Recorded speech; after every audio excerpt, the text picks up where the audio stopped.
Hello, my name is Jennifer. Welcome to Stories from the Earth. This is episode 16. Yes, thanks for joining our podcast about story and how to interrelate with the natural world. Ellen is going to tell us all about a book she's been reading today.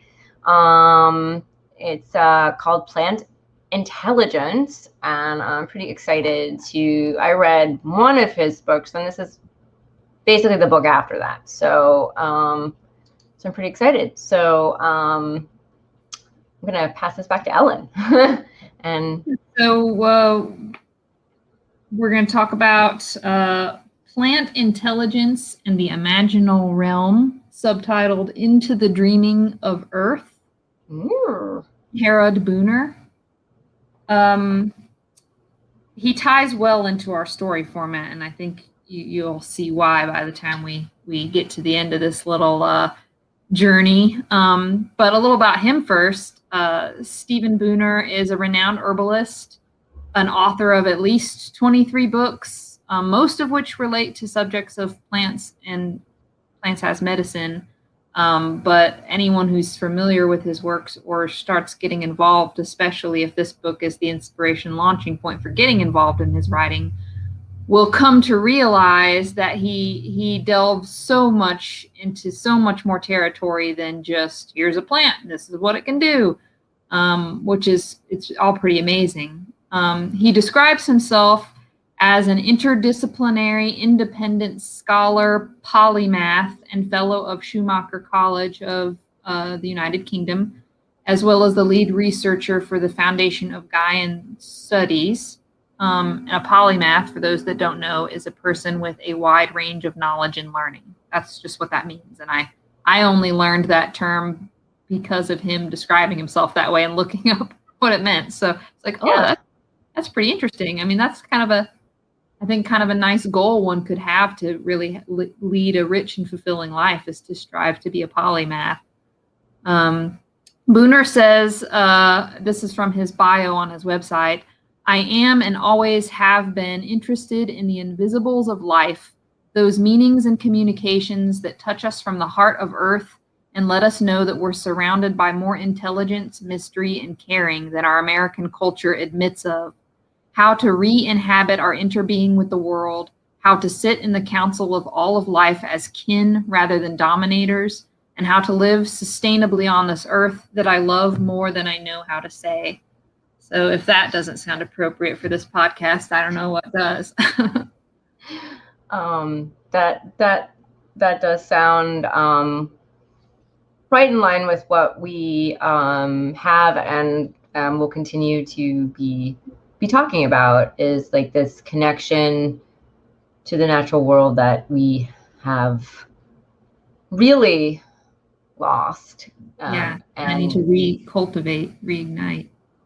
I started with his book called Herbal Antibiotics about 15 years ago, and I was impressed by the level of research and citation that was in it, because it was really unlike any other book that I'd at least encountered at that point. And I'd say it still holds up today. I know it's been reissued and reprint a few times, I think, since its original publishing, and it even was popular enough that it inspired his partner book called Herbal Antivirals to kind of offer a counterpoint to the antibacterial side. But those are more his like scholarly, you want to look something up real quick, you need to research and an answer to something. They're good reference books. But most of his other works are more like the one we're going to delve into today, that get a lot more personalized. Last year, I read the one that I believe you have, Jennifer, called The Secret Teachings of Plants in the Direct Perception of Nature. And I do recommend that. I think it can be a good lead into this book I'm going to review today, but it might be a little bit more of a difficult read compared to this one. So it doesn't really have to be read before this one. They can stand independently. But I started reading this one. I'm almost done with it. I tried to finish it before this show, but I'm 3 chapters behind. I feel like, from my experience with that book, and from what you've been telling me about this book, I feel like people should start with this book. This one. Well, there was this one came out in So Beyond the Doors of Perception, Plant Intelligence in the Imaginal Realm, that we're going to go into today, came out in 2014. The Secret Teachings of Plants came out in 2004. So, you know, a 10-year gap's a pretty generous gap to kind of fully more develop and flesh out an idea. So I think that's kind of what happened between the two, that it makes this one a little bit more cohesive and maybe a little bit more readily understandable to the reader, I think. So yeah, I think that one just sounded like his ideas weren't fully baked.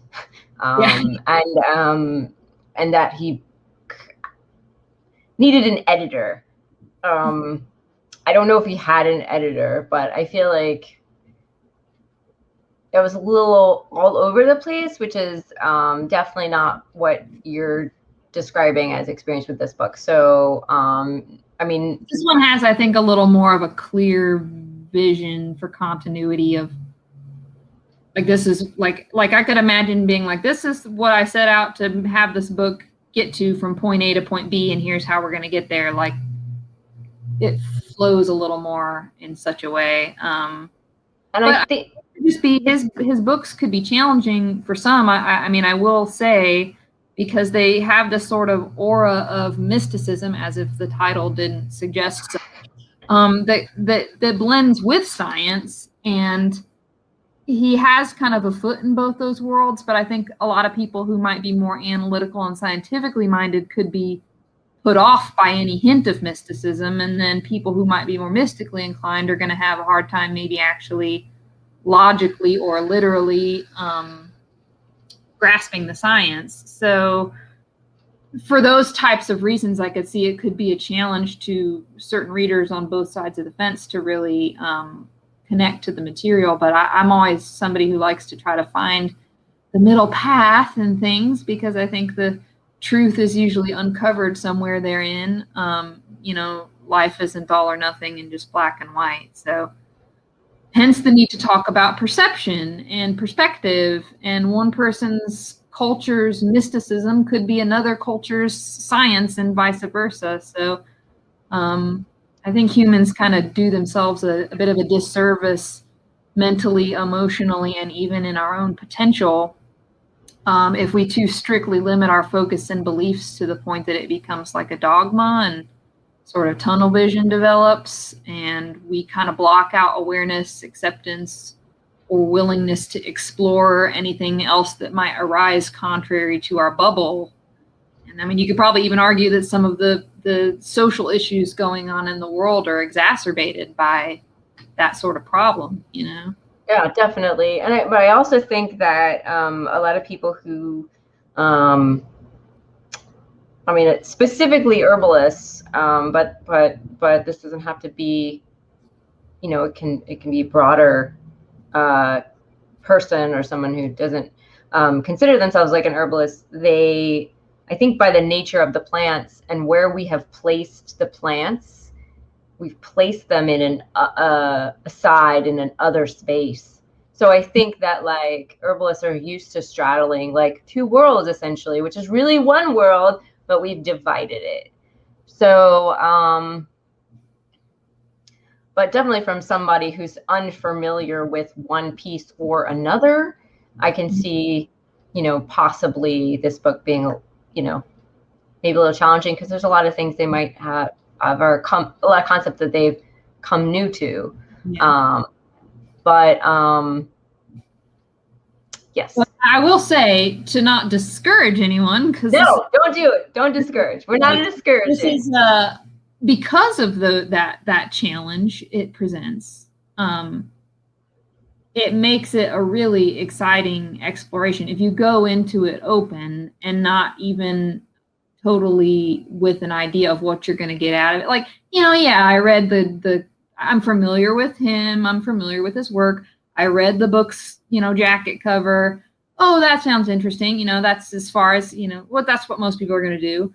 But beyond that, to not have any expectation and just see what kind of a journey it's going to take you on.